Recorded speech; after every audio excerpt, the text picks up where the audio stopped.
Sebab tu dalam hidup Nabi suruh kita banyak bergaul dengan orang miskin dan anak yatim, supaya hati kita bersih, supaya hati kita belajar. Tak payah jadi miskin. Islam tak suruh kita miskin pun. Tapi dalam hidup ni kita kena banyak cari orang miskin, anak yatim.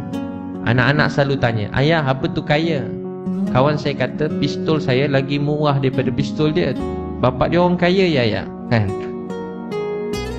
Tak nak. Kaya ni kalau kita ada satu roti, kita ada 3 adik-beradik, kita boleh kongsi. Tapi kalau kita ada satu almari roti, simpan dalam almari sampai busuk, tak nak bagi orang makan, tu miskin. Kaya ni jalan tepi jalan, tengok orang miskin, nangis, air mata mengalir. Saya selalu jumpa orang kaya begitu. Orang kaya bang, dia tengok budak-budak tepi jalan, nangis.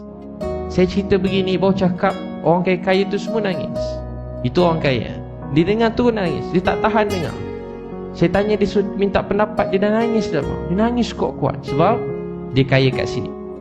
Dia kaya kat sini. Tapi kalau kita kaya tengok orang miskin, wah ini semua pemalas, tak guna, tak ada, bodoh, tak pandai, ini semua isyak dadah, mati esok. Itu tak kaya. Itu belum kaya. Memang ada yang isyak dadah, dia bodoh, dia tak pandai, dia tak kerja.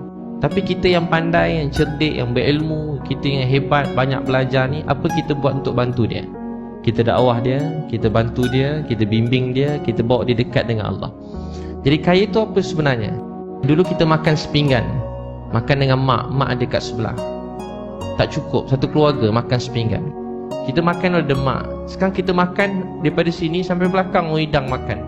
Kambing atas meja. Kambing tu kangkang atas meja, seram juga kan? 3 ekor, peha besar atas meja. Nasi satu meja tu, nasi Arab bertabur atas meja. Tapi mak kita dah tak ada. Mana lagi best makan bang? Dulu sepinggan dengan mak, tahu pun tak ada. Sekarang makan satu meja, mak tu dah tak ada. Jadi apa sebenarnya kaya bang?